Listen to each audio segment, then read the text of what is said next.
저는 올림픽이나 이제 육상 경기들 가운데 좋아하는 스포츠가 계주 달리기를 재미있게 봅니다. 100m, 200m 혼자 달리는 것보다 4명이 이렇게 팀을 이뤄서 계주 달리기 할 때에는 독특한 묘미가 있어요.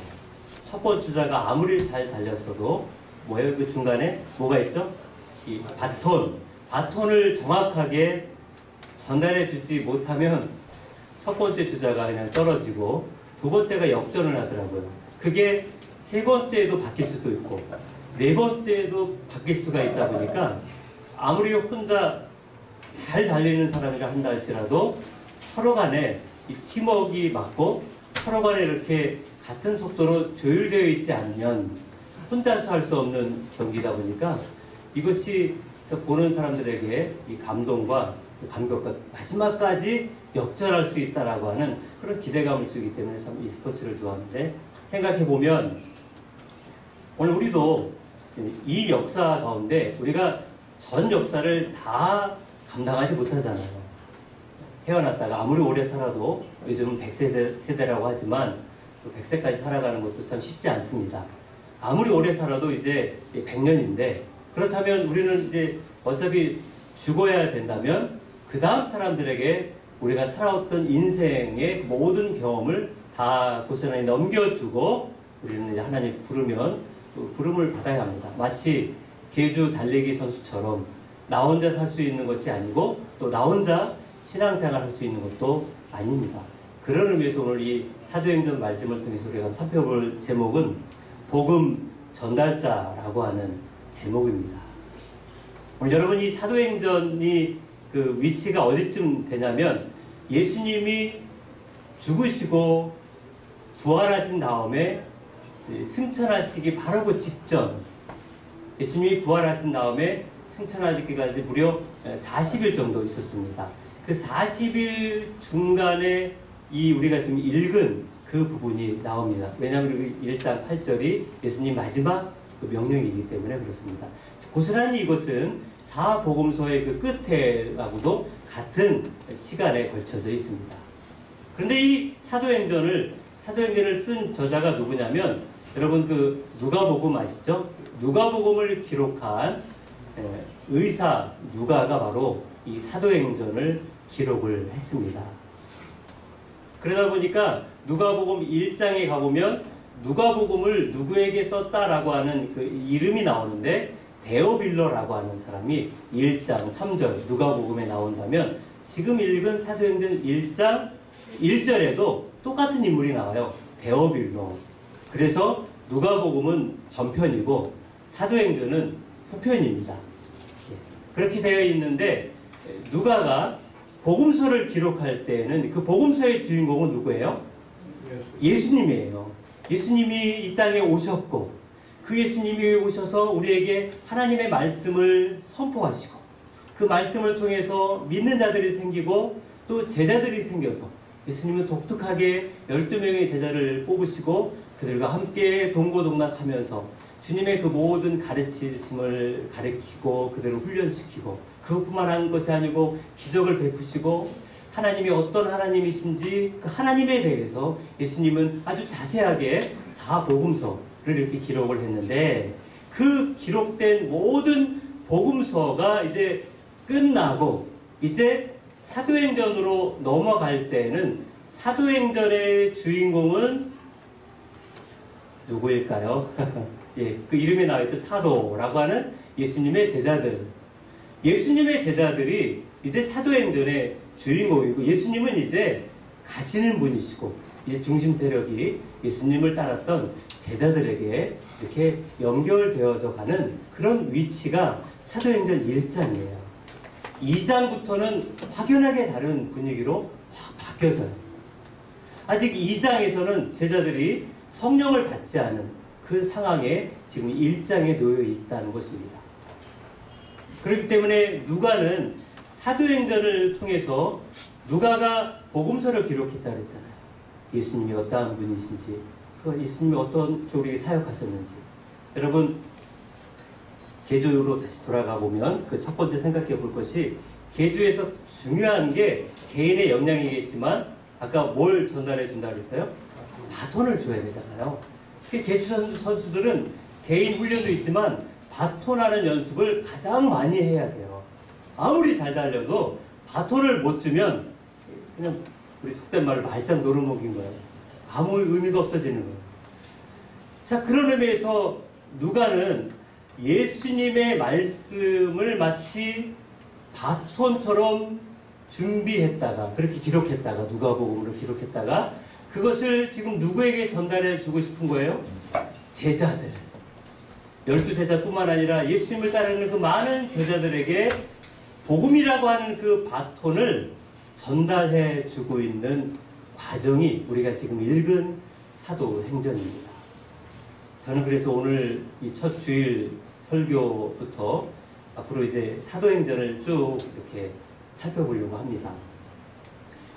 어떻게 그 바톤이 전달되어서 사도행전을 통해서 여러분 우리가 무엇을 알 수가 있습니까? 이제 제자들이 성령을 받고 나자 예수님 배반했던 그 베드로가 갑자기 확 바뀌어서 담대하게 막 하나님 말씀 전하잖아요. 그가 설교를 워낙 잘했었나요? 아니면 성경 박사였나요? 아니면 워낙 목회를 잘했나요? 그렇지 않잖아요. 예, 베드로가 담대하게 복음을 선포하기까지 예수님을 부인하고 예수님을 도망쳐서 복음을 전하기까지 기껏해야 2달 채 안 되는 시점 가운데 베드로가 확 바뀌었어요. 2달 전만 해도 여러분 성령이 언제 임했어요? 예수님이 부활하신 다음에 열흘 후에 50일째 됐는데 임했어요. 그리고 임하고 난 다음에 갑자기 베드로가 이 담대해져서 그렇게 배신자 도망자였던 베드로와 제자들이 담대히 하나님의 말씀을 전하자 베드로도 아마 놀랬을 거예요. 왜요? 복음을 전했더니 하나님의 말씀을 전했더니 감당할 수 없는 엄청난 많은 사람들 사도행전 2장에 가보면 3,000명이나 되었더라. 5,000명이나 되었더라. 그가 그렇게 많은 사람들을 감당할 만한 그런 이력이 아니에요. 그런 수준도 아니었어요. 그런 믿음도 아니었어요. 그럼에도 불구하고 그와 같이 변화받은 사도들을 중심으로 해서 이제 나중에는 사도 바울이 나타나면서 1차, 2차, 3차 전도여행을 통해서 무엇이 생깁니까? 이제 교회들이 막 세워지기 시작하는 거예요. 베드로를 중심으로 해서 예루살렘 교회가 세워졌고 이제 안디옥 교회가 세워지면서 안디옥 교회에서 1차 파송 예배를 드려서 소아시아 지역에 갈라디아 교회, 에베소 교회, 골로새 교회, 소아시아 7교회들이 세워지기 시작하면서 마게도냐로 건너가니까 빌립보 교회, 데살로니가 교회, 여러 많은 교회들, 그리고 고린도에 가서 고린도 교회, 이런 교회들이 우후죽순으로 복음 전했던 현장마다 세워지게 되었다고 하는 것입니다. 그 모든 바울 서신들, 그리고 심지어 공동 서신에 이르기까지 그 여러분 서신서들까지 포함한 18권의 성경이 여러분이 사도행전의 그 역사의 가운데 다 나왔다고 하는 거예요. 그런 의미에서 사도행전은 단순히 한 권으로만 볼 것이 아니고 사도행전은 바울서신 13권과 히브리서, 야고보서, 베드로전후서, 유다서까지 이 모든 18권의 서신서들을 다 그 배경이 되는 성경이에요. 그러니까 여러분 사도행전만 잘 알면 나머지 18권의 서신서의 배경도 우리가 조금은 이해할 수 있겠죠? 예, 그런 의미에서 우리가 이 말씀을 통해서 하나님의 말씀을 어떻게 우리가 읽어야 될지도 발견하게 됩니다. 자, 첫 번째 뭘 준비했습니까? 복음이라고 하는 바톤을 준비했습니다. 여러분 본문 말씀 가보시면 사도행전 1장, 2장을 다시 한번 제가 읽어드릴게요. 한번 보십시오. 데오빌러요. 내가 먼저 쓴 글에는, 먼저 쓴 글이 어떤 글일까요? 누가 복음이에요. 이렇게 읽으셔야 돼요. 데오빌러요. 내가 쓴 누가 복음에는 예수께서 행하시며 가르치시기를 시작하신부터 그가 택하신 사도들에게 성령으로 명하시고 승천하신 날까지를 기록하였노라. 두 절로 복음서를 압축해서 이렇게 전달해주고 있는 것입니다. 여러분, 예수님 믿으십니까? 예수님 믿을 수 있기를 바랍니다. 예수를 믿을 때 우리에게 예수님이 어떤 분이신지, 하나님이 우리를 얼마나 사랑하시는지, 하나님의 말씀을 통해서 내가 구원받은 하나님의 백성으로 하나님을 아버지라 섬기며 이제 영생의 놀라운 축복을 얻어서 장차 천국 소망하며 이 땅 가운데 어떻게 살아갈 수 있는지의 그 귀한 생명의 말씀이 복음서에 고스란히 담겨 있는데, 예수 믿었다라고 하는 것은 뭘 준비한 사람일까요? 복음 바톤을 준비한 사람입니다. 그 예수 믿는 우리는 여러분, 첫 번 주자가 막 달리기 해서 갔어요. 두 번 주자에게 야, 내가 있는 거 너무 좋은 거 줘야겠다 해가지고 바톤을 안 주고 핸드폰을 주네. 너무 좋으니까, 너무 좋아 보이니까. 나중에 1등으로 들어왔는데 뭐예요? 실격이에요. 우리가 전해줄 것은 내 노하우가 아니에요.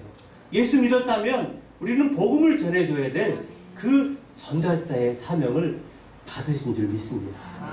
우리는 이 복음 바톤을 준비하고 있어야 돼요. 항상 내가 예수 믿었다면 말씀을 통해서 읽고 묵상하면서 그 말씀이 내게 생명이 될 때 자연스럽게 나를 통해 예수님이 전해져 가고 그 예수님이 증거될 때 하나님은 영광을 받으시고, 정말 바톤을 잘 받았구나. 바톤을 잘 받아야 이제 어떻게 합니까? 우리가 두 번째로 가고 싶다. 두 번째는 가속력을 준비해야 합니다. 여러분, 바톤을 받을 때 아무 데서나 받으면 안 돼요. 바톤을 받는 그 거리가 있어요. 그걸 이제 바톤존이라고 그래요. 짧게는 10m, 길게는 20m. 먼저 가서 받으면 실격이고, 나중에 받아도 실격이에요. 그 안에서만 받아야 돼요. 그 안에서만. 제자들이 예수님 부활하신 다음에 예수님 몇 번 나타나긴 했는데 확신이 안 드는 거예요. 그러다 보니까 제자들이 어디에 다시 돌아갔냐면, 요한복음 21장에 가보면 갈릴리 디베라 바다로 다시 돌아가서 거기서 뭐 했습니까? 3년 전에 했던 것처럼 물고기 잡는 직업으로 다시 옛날로 돌아간 듯한 모습이에요. 밤새 고기 잡아도 고기를 못 잡고, 그 고기 잡는 그들의 마음이 아유 너무 좋다, 옛날로 가니까 너무 행복하네, 이런 행복이 물밑으로 왔을까요? 아니죠. 속으로는 내가 여기 있으면 안 되는데. 예수님 뭔가 3년 동안 들은 말씀이 있잖아요. 여러분, 3년 동안 예수님과 동고동락했어요. 우리는 2박 3일도 못했는데 우리 3년 동안. 그러니 고기를 잡으면서도 이게 내 모습이 아닌데, 내가 예전엔 이거 했지만 그러나 나는 지금 예수를 아는데, 내가 예수를 믿는다고 했는데, 나에게는 생명을 주신 하나님의 말씀이 내 귀에 쟁쟁이 지금도 들리는데, 그러나 내가 있는 여기 자리가 아닌데도 불구하고 그들은 갈릴리 바다에 있을 때 예수님 거기를 어떻게 했습니까? 승천하시기 전에 찾아갔어요. 제자들을 위해서 예수님이 식사를 준비하시고, 그리고 그 대표적으로 베드로에게 3번이나 확인하세요. 내가 나를 사랑하느냐? 내 양을 치라. 네가 나를 사랑하는 내 양을 먹이라. 네가 나를 사랑하느냐? 3번 반복했을 때 베드로에게는 상처가 있는데 3이라는 거에 상처가 있어요. 왜 그랬을까요? 닭이 3번을 이렇게 예수님 배반했던 그 전적이 있다 보니까 예수님은 약간 뒤끝이 나고 있는 것 같아요. 네가 그때 나 3번 부인했지? 3번 반복하면 한 번만 해도 되는데, 그렇게 다시 베드로를 비롯해서 다른 제자들을 사명으로 다시 세우셔서 예수님 명령하세요. 부활하시기 전에 너희가 여기 있는 것이 아니고 아버지의 약속. 여러분 본문 말씀 가보실까요? 4절이에요. 4절 5절 말씀 또 같이 제가 한번 읽어드릴게요. 시작. 사도와 함께 모이사 그들에게 분부하여 이르시되 예루살렘을 떠나지 말고 내게서 들은 바 아버지께서 약속하신 것을 기다리라. 예, 어딜 떠나지 말라고요? 예루살렘. 떠나버렸잖아요, 갈릴리로. 그래서 다시금 끌어왔어요, 예루살렘으로. 여기서 머물러서 뭐하라? 기다려라. 성령 하나님이 약속하신 그 말씀, 성령이 임할 때까지 기다려라. 그러면서 5절에 요한은 물로 세례를 베풀었으나 너희는 몇 날이 못되어 성령으로 세례를 받을 것이다. 여러분, 바톤 존 있다 그랬잖아요. 복음의 바톤을 어디서 받아야 되냐면 바로 이 제자들은 갈릴리에서 받으면 안 될 것이고 바로 예루살렘. 거기서 머물러서 성령이 역사하는 그 엄청난 가속력, 성령이 임하자 확 바뀌었다 그랬잖아요. 그 바톤전 안에서 두 번째 주자가 바톤을 받을 때 가만히 서서 받나요? 아니에요. 달려오는 사람의 그 속도를 동일하게 유지하면서 그 가속력을 동일하게 유지하면서 그 존 안에서 넘겨받아야 되는 거예요. 지금 40km로 막 달리는데 여기서 다리가 아프니까 20km로 달리면 바톤을 받을 때 어떻게 될까요? 튕겨져 나갈 수도 있고 못 받을 수도 있고 받고 싶은데 이게 안 되는 거예요. 우리가 예수를 믿은 지 오래 됐을 때 예수 믿은 그 은혜가 멈춰 있을 때 우리가 신앙으로 주저앉아 있을 때 아니면 아직도 예수를 모르고 있다면 이 땅에 살아가는 삶의 목적을 단순하게 먹고 자고 돈 벌고 자식 키우고 그것으로만 끝날 것인가? 인생이 그게 단가? 중요하지만 돈을 벌고 자식을 키우고 세상을 잘 살아가는 것 중요하지만 그것만으로 사람의 목적이 끝일까? 하나님 우리를 만드셨을 때 분명히 목적이 있어요. 우리가 하나님의 뭐로 만들어졌습니까? 형상이잖아요. 하나님 모양이잖아요. 그렇다면 그 형상값을 해야 되잖아요. 그 모양값은 해야 되잖아요. 심지어 자식도 부모의 뭐라 그래요? 부모빵이라 그러잖아요. 네. 제 딸이 저를 좀 닮아가지고 안 좋은 것도 닮았더라고요. 밥을 먹는 습관도 그렇고 이상하게 저랑 안 좋은 성격은 다 닮았는데 좋은 성격도 닮을 수 있습니다. 예. 하다못해 내 자식도 나를 닮는데 우리가 하나님을 뭐라고 부릅니까? 아저씨라고 부릅니까? 아니잖아요. 아버지라고 부르잖아요. 그럼 이 땅에 살면서 하나님 닮은 연수, 하나님 닮은 꼴로 살아야 될 그 책임이 있잖아요. 자식인데, 하나님 자식인데 말할 필요가 없잖아요. 여러분 자식에게 너 이렇게 해야 돼, 내 습관 이거야 이렇게 가르쳐주지 않아도 뭐 태어날 때부터 어우 날 닮았네. 이제 막 태어난 깐나라기를 보고 부모는 자기 닮았다 그러는데 아무리 봐도 아직 히트성이 아니에요. 어떻게 닮았어요? 좀 살아가면서 닮잖아요. 예. 심지어 여러분 부부도 닮잖아요. 제가 여기 와서 이렇게 부부를 보면 닮으신 분들 많이 있더라고요. 예. 부부도 닮는데 여러분 닮을 때 뭐 가르친 거 아니잖아요. 맨날 싸우고 지지고 볶고 해도 닮는데 하나님이 나를 얼마나 사랑하는데 내가 주님 안 닮으면 되겠습니까? 그것이 바톤이에요. 그런데 그 바톤을 받아서 힘있게 가속력 있게 나아가려면 우리가 어떻게 해야 될까요? 제자들을 어떻게 해서 그 힘 있는 하나님의 그 복음이라고 하는 바톤을 제자들이 받았지만 그것을 어떻게 활용했습니까?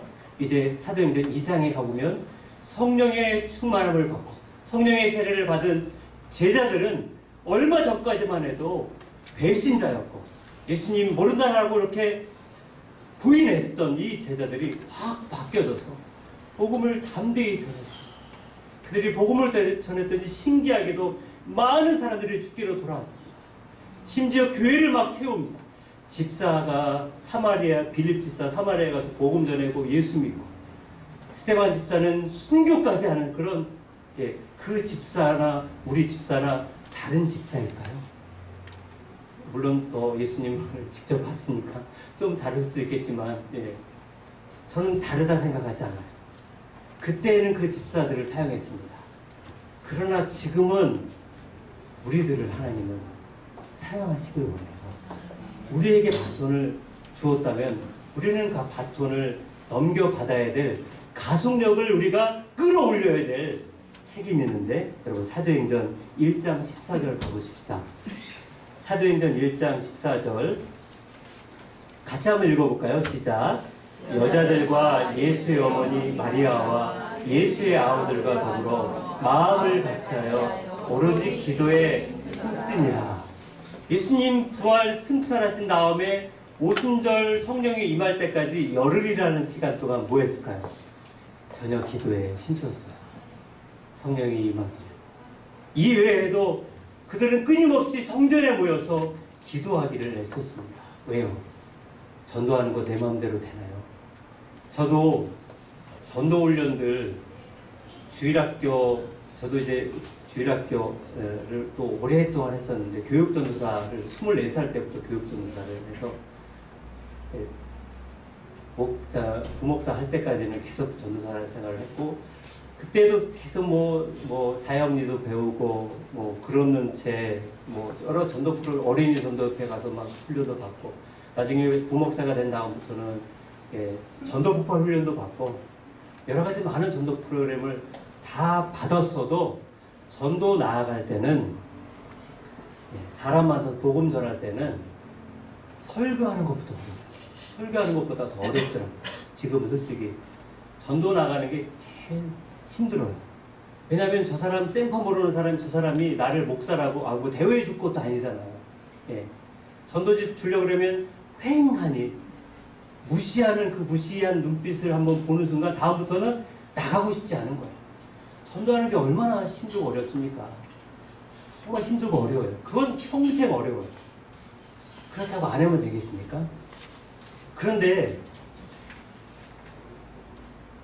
이 제자들 아까 말씀드렸잖아요. 전도하는 것 더 그 이상으로 그들은 순교를 감당하고, 내가 있는 지역에서 쫓겨나자 사마리아 땅 가서 도망쳤지만, 도망친 그 사마리아 땅 가서도 빌립 지사는 숨어 다니지 않고 거기서 담대히 복음을 전하고, 안디옥으로 도망친 제자들 거기서 숨어 지난 것이 아니고, 안디옥은 이방 지역이잖아요. 거기서 심지어 이방인들까지, 유대인들과 이방인들은 우리가 남북으로 갈라진 것과는 비교도 안 될 정도로 그렇게 엄청난 대립 관계예요. 경상도 전라도 저리 가라입니다. 유대인들이 이방인들에게 말을 거는 것은, 이건 천국과 지옥 차이도 더 나을 정도로 그렇게 엄청난 차이가 나요. 그래서 유대인들은 이방인들을 볼 때 지나가는 개보다도 못한 사람으로 치고, 그런데 유대인이었던 이 제자들이 안디옥 이방 지역에 가서 뭐예요? 이방인들에게도 복음을 전합니다. 심지어 안디옥 교회는 피부색이 다른 검은 색깔을 가진, 문신한 게 아니에요. 검은색 문신한 게 아니에요. 그렇게 복음을 전하는 담대함을 가졌다고 하는 것입니다. 언어가 다르고 문화가 달라도 복음 전하는 데에 장애가 될 수 없었다는 거예요. 자기 힘으로 된 것입니까? 아니에요. 기도했더니 성령을 받아서, 성령의 힘에 의지해서. 그래서 우리가 전도회로 나가기 전에 항상 누굴 의지해야 될까요? 성령을 의지하고, 성령을 사모하고, 내가 신앙생활 할 때에도 성령을 의지하고, 성령을 사모하고, 매일 아침 직장 출근하기 전에 일어나자마자 여러분 잠깐이라도 기도할 때 누구를 기도해야 될까요? 성령님, 오늘도 직장 나갑니다. 성령 나에게 힘 주시고 능력 주소서. 나의 주변에 내가 있는 곳에서 주님 그 바톤을 나에게 주셨다면 사용할 수 있는 힘, 바톤이 내게 아무리 있어도 그 바톤존에, 여러분 바톤존이 어디일까요? 여러분이 있는 그 직장이잖아요. 바톤존은 여러분이 있는 가정이잖아요. 바톤존은 여러분이 가는 곳이 바톤존이에요. 거기서 바톤을 목사님 오셔서 전해주세요. 저는 제가 있는 자리가 있어요. 괜히 저를 부르지 마세요. 저는 설교도 준비해야 돼요. 제가 이번 주간에요, 수요 예배 드리고 금요기도 했더니 한 3주 지난 것 같아요. 개척교회 하면서 수요 예배도 제 아내, 금요기도 드리고, 주일날 밖에는 성도들이 모이지 못하니까 일주일에 한 번 했었는데, 이제 다음 주부터는 새벽 기도도 해야 되니까 갑자기 많아지니까 막 정신없어지더라고요. 바톤존은 여러분의 바톤존이에요. 저는 제가 있습니다. 여러분이 그 바톤존에서 여러분이 해야지, 제가 하면 실격이에요. 여러분이 하셔야 돼요. 힘들지만 여러분에게 복음이 전해졌다면 그 바톤을 숨기지 마시고 성령을 의지해서 직장인들에게, 가족들에게, 이웃들에게 전할 수 있기를 바랍니다. 네. 마지막 세 번째는요, 이 이어달리기의 매력은 뭐예요? 혼자 하는 게 아니잖아요. 팀워크입니다. 함께 해야 돼요. 함께 해야 되는데, 그 함께함으로 말미암아 목적지가 있잖아요. 이 마지막 네 번째 주자는 그동안 함께 바톤을 넘겨주었던 그 세 사람의 몫을 가지고 마지막 주자는 바톤을 넘겨받고 호리를 해야 돼요. 우리의 마지막 지점은 어디일까요? 사도행전 1장 7절 8절도 한번 보십시다. 같이 읽어볼까요? 시작. 이르시되 때와 시기는 아버지께서 자기의 권한에 주셨으니 너희가 알 바 아니요 오직 성령이 너희에게 임하시면 너희가 권능을 받고 예루살렘과 온 유대와 사마리아와 땅끝까지 이르러 내 증인이 되리라 하시니라. 아멘. 제자들은 이 말씀을 받고, 여러분 사도행전 보십시오. 유대에서만 머물렀던 제자들이 예루살렘의 핍박 때문에 아까 흩어졌다고 그랬잖아요. 예, 유대 지역으로 흩어집니다. 그리고는 어디로 갑니까? 개보다도 못한 취급받는 북이스라엘의 그 수도인 사마리아로 가서 빌립 지사는 복음을 전해요. 그리고 또 어디로 갑니까? 더 북쪽에 다른 나라, 안디옥은 다른 나라예요. 이방 나라, 다른 나라까지 가서 복음을 전하고 안디옥에 교회가 생겨서요. 바나바가 가서 안디옥 교회 일대 목회자가 돼서, 그리고 나서 얼마 있다가 주님은 바울을 불러서 이방인의 사도로 세워서 이 안디옥 교회에서 처음으로 선교사 파송받아서 1차 선교를 합니다. 그랬더니 이 갈라디아 지역, 소아시아 지역의 갈라디아 교회, 에베소 교회, 아까 요한계시록 1장부터 3장에 나오는 소아시아 7교회들이, 그리고 나서 마게도냐 지역 가서 빌립보 교회, 데살로니가 교회, 고린도에 가서 고린도 교회, 그리고 나서 고린도 교회로 끝난 것이 아니고 배 타고 어디로 갑니까? 유럽으로 향하는 로마로 가서 그 당시에 모든 나라를 지배하고 있는 그 위대한 나라 로마의 중심지 로마시에 가서 복음을 전해서, 거기 벌써 바울이 가기도 전에요 로마 교회가 있었어요. 그리고 나서 바울이 로마에서 끝났나요? 아니에요. 소보나, 그 당시 끝이라고 하는 오늘날의 그 스페인 그쪽까지 복음을 전하고, 그 복음이 어떻게 됐을까요?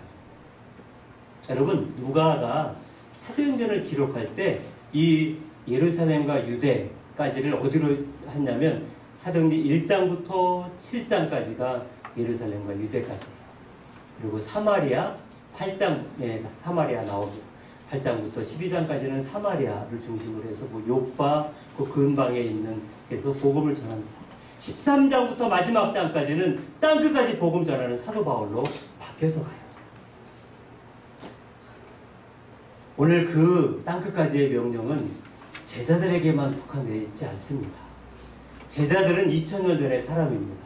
2018년 주의 제자들은 여러분들이에요. 우리 옆에 사람에게 축복하십시다. 당신은 제자입니다. 네, 손을 좀 꼭 붙잡고 당신은 제자입니다. 우리가 제자예요. 예. 사도 바울에게 전화한다고 올 수 없어요. 2000년 전의 사람이에요. 그들 불러도 소용없어요. 하나님은 비록 약하지만, 부족하지만, 아무것도 쓸모없는 것 같은 우리들이지만 성령을 사모하고 성령을 의지하면 복음의 말씀을 들은 우리를 통해서 하나님은 그 마지막 끝까지, 여기서만이 아니고 이제 여기가 이제 예루살렘이잖아요. 이 유대, 대한민국, 이제 좀 있으면 이제 전철 기차 타고 북한도 가야 될 시기가 얼마 안 남았는데 북한까지가 유대예요. 이제는 북한을 거점으로 해서 사마리아까지 쭉 가고, 그 다음에 어디까지요? 땅끝까지는 우리가 여러분 갈 수 있잖아요. 그러면 지금은 이제, 예전에는 해외여행이 좀 어렵고 힘들었지만 지금은 쉽게 가잖아요. 여러분, 해외여행도 쉽게 가는데 복음을 땅끝까지 전하지 않으면 우리는 하나님 앞에 섰을 때 어떤 얘기 들을 수 있을까요? 혼날 것 같아요. 내가 그러려고 바톤 줬냐? 내가 그러려고 성령 줬냐? 내가 그러려고 이렇게 교회 세워줬냐? 내가 그러려고 너에게 은혜를 끼쳤냐? 최소한 나 닮은 꼴 역할을 해야지, 예수감 노릇은 해야지 라고 하는 잔소리, 책망 듣지 않을까 걱정돼요. 여러분, 아직 우리가 지금 우리에게 호흡을 주셨고 내가 아직 하나님이 나를 불러주지 않았다면 우리 어떤 인생을 살아가야 될까요? 제가 한 사람을 소개해 드릴 텐데요. 우리나라 사람입니다. 1866년 우리나라에 있었던 일인데, 미국에서 이제 경제 협력을 위한 배가, 커다란 배가 왔는데, 제너럴 서모노라고 하는 배가 1866년에 대동강에 나타났습니다. 군함이 아니었어요. 경제 협력이에요. 그런데 어떻게 했습니까? 그 당시에 정권을 잡고 있던 대원군은 세국 정책을 펼쳐서 그 배에 불화살을 쏘면서 그 배에 있는 사람들을 다 죽여버립니다. 그렇게 죽음을 당할 때 그 배에는 경제인들만 탄 것이 아니고 미국에서 은혜를 받고 거기서도 신앙을 했기 때문에 거기서도 목회를 충분히 할 수 있는 미국이라고 하는 그 나라에서 지도에도 찾아보기 어려운 이 미지의 땅, 한국에 온 한 사람이 있는데, 토마스 선교사라는 분이 그 배에 타고 있었어요. 그 사람이 내렸는데 그 포졸에게 붙들려서 바로 처형당해서 그 자리에 순교를 당했습니다. 그 사람이 그 순교 당할 때 딱 한 명에게 전도했어요. 자기가 갖고 있었던 한문으로 된 쪽복음, 그 쪽복음을 누구에게 전달했고, 여러분들 네이버에 찾아보면 나오는데, 박충권이라는 사람에게, 포졸이에요. 자기를 죽이려고 죽은 동료들 다 죽였던 원수와도 같은 사람인데, 그 사람에게 그 쪽복음을 이렇게 전달해주고, 그럼 성장의 이슬로 사라졌어요. 그가 한 선교는 그게 다였어요. 몇 달도 몇 주도 교회도 세우지도 못하고 그게 전도가 다였어요. 그런데 박충근이 그걸 받고, 예수 모르는 사람이니까, 그 당시 이 종이가 얼마나 귀합니까? 집에 갔더니 이 문 창호지가 구멍이 났네. 딱 찢어가지고 창호지에다 딱 붙이고, 벽지가 1800년대니까 여기 벽에 뭐 이렇게 잘 바르지 않았을 거 아니에요. 흙벽일 거 아니에요. 거기에 한 장 한 장 뜯어가지고 흙벽에다 다 도배를 했어요. 성경방으로 만들어버렸어요. 성경방으로. 그때는 몰랐죠. 그러나 어느 시점이 지나서 그가 그 말씀이 보이기 시작하니까 읽게 되잖아요. 복음서요. 복음서의 말씀을 읽다가 그가 예수를 믿습니다.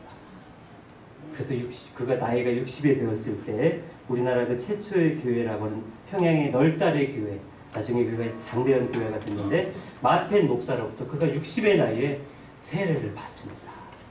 세례를 받고 그 당시 교회에서 주는 최고의 직분인 영수라고 하는 직분을 받아요. 아마 오늘날에 이제 장로님 분들이. 그래서 그 당시에 부교육자가 없으니까 선교사님 가방 들고 따라다니고, 신방 들고 따라다니고, 선교사님 저기가 전도하면 같이 전도하고, 간 선교사님 자리 비우면은 새벽 기도도 인도하고 기도회 인도하고 하는 그렇게 역할을 했던, 남은 평생을 복음도 전하고 기독교 사업을 위해서 헌신했던 인물이 바로 한국교회 역사 가운데 나오는 박춘권이라고 하는 영수입니다. 오늘 이 시대에 하나님은 우리에게 복음이라고 하는 바톤을 주었다면, 여러분이 예수 믿는다면 그 바톤 여러분에게 주어졌어요. 성령을 의지하십시다. 성령의 충만을 간구하시고 성령의 은혜를 간구하십시오. 내 힘으로는 힘들어요. 아무리 성경 박학다식 하더라도 아까 말씀드렸잖아요. 예. 목사가 오히려 전도 잘 못하더라고. 목사님들이, 신학 박사님들이 오히려 목회를 더 못하시더라고요. 지식으로 하는 게 아니잖아요. 마찬가지예요. 사업장이든 가정에서든 우리가 복음을 전하는 이 사명은 어느 누구에게만 국한된 것이 아니고, 목사만 전도하라고 정해진 것이 아니고, 여러분 모두가 예수 믿었고 복음이라고 하는 것이 내 안에 있다면, 그렇게 내 안에 있을 수 있도록 말씀을 내가 끊임없이 읽고 묵상하며 성령에 의지하면, 이제 하나님은 나와 함께 팀 사역하기를 원합니다. 하나님이 우리에게 주었기 때문에 여러분들이 목적지까지 달려가셔야 돼요. 일평생, 남은 평생 주님 부르실 때까지 이 사명을 감당할 수 있기를 바랍니다. 그렇게 감당할 때 하나님은 큰숲 교회를 통해서 하나님의 놀라운 구원의 방주 역할을 감당할 줄 믿습니다. 기도하겠습니다.